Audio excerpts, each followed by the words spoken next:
hey, hi, hi, wow. Some people think they have a speaking voice and a singing voice. And I'm here to tell you, you only have one voice. If you want to find your true singing voice, it has to come from a place of release, through the mask, through the resonators, and makes that beautiful, honest, powerful sound. It's a combination of release and breath energy from below, which carries the voice. So if your singing voice sounds radically different than your speaking voice, could be you're adding something a little extra to that. And by the way, if you're getting any value out of this video, click the link in the description for my full program, course, and private coaching community. So I sing opera professionally. I've done this for 20 years. And for a long time, I really tried to focus on space and darkening because it was opera after all, and I had to sound operatic. And so what that led me to do was a lot of artificial stuff and engaging muscles that shouldn't really be part of the equation. And I ended up losing a lot of quality and I became very stiff. I lost range, and then I had to undo that. And it was really, really challenging to go back and to relearn what is my natural sound. So how I found that was really through training. I had some very good teachers that I met later in my career, which was so fortunate. And they taught me it's really about tuning into what your instrument wants to do. So you have three main aspects to the voice. You have resonance, you have the vibrator, the vocal folds themselves, which actually help to regulate the air pressure from below. And then you've got breath or breath support. So you have pressure from below, pushing air through chords, and then passive resonance happening in vocal tract through resonators in the back of the mouth, throat, and you want the voice to be as easy as exhale. Ha. How I would teach this is first to simplify. Do very little, because if you're used to making sounds and colors and imitating someone else, then you're going to be using extraneous muscles. And if you really want to find your true sound, you don't want any of that. You want to strip away as much as possible. So I would say start in a hum. I like to teach starting in an M hum. And what I do is I do light sirens more or less where my voice naturally sits. My voice naturally sits, right around here. Yeah, that's it. And it should feel good. It should feel right. But it's like in your most relaxed position, where does your voice like to sit? That's kind of your baseline pitch. And I would say do some light M hums around that pitch. And what you're trying to do is you're trying to find vibration.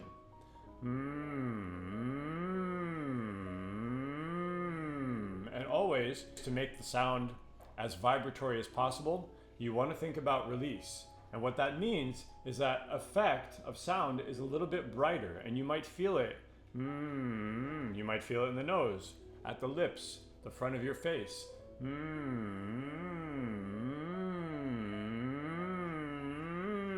it feels really good. So then, from there,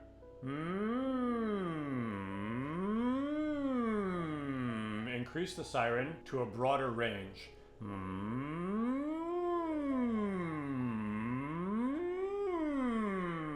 And you can flip into falsetto. Falsetto is good. Falsetto promotes release, and in fact, in general, I think it's very good to check in with falsetto to make sure that the voice is in place of release. And then, as that's feeling pretty good and pretty loose and pretty relaxed, you can open it on an ha, with an H sound. So I give a little bit of H at the start. Ha, and it's like sigh. It's like a sigh, but with the same idea as exhaling the voice as you would air. Ha, and I allow voice to be bright. A released voice is bright by nature. A released voice is bright. So if it feels like this, then you're depressed a little bit. You need to give a little lift, a little smile and back.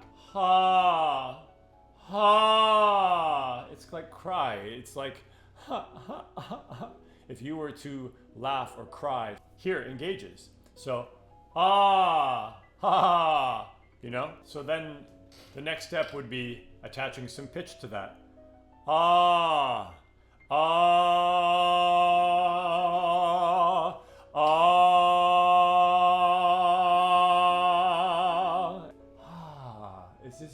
throwing the voice. Just like air, just like an exhale. Ha.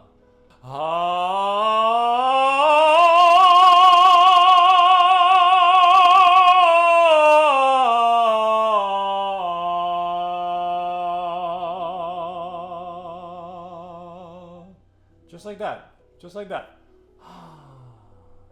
The whole time I let go. And you notice quality changes as I go higher. And that's only because resonance changes. You need a little bit more pressure from below, a little bit more resistance from above. I have to direct sound a little bit more into my head voice, into this cupo, cover place. Resonators, closure of chords, breath pressure from below.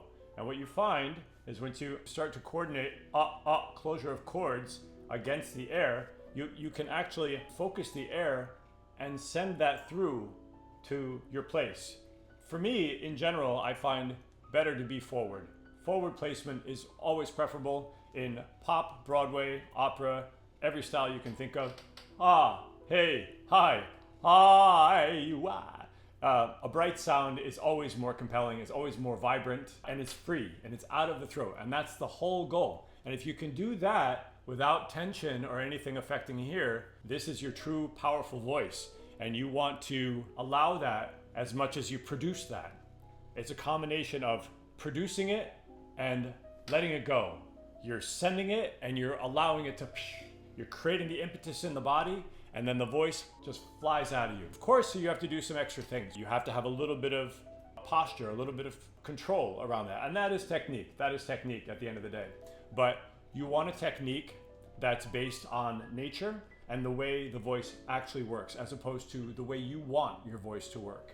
You have to listen, you have to actually tune in and listen to where the voice wants to be. And if it's in a place of release, if it's in a position of rest, then you have your true voice and you're well on your way, and then the rest is just coordination and refinement. So I hope that helps. Click the link in the description for my full course and private coaching community where we have weekly coaching calls and live feedback from me. So yeah, I don't know. I think that's pretty good. Yeah, all right, cool, we got it. I think we got it.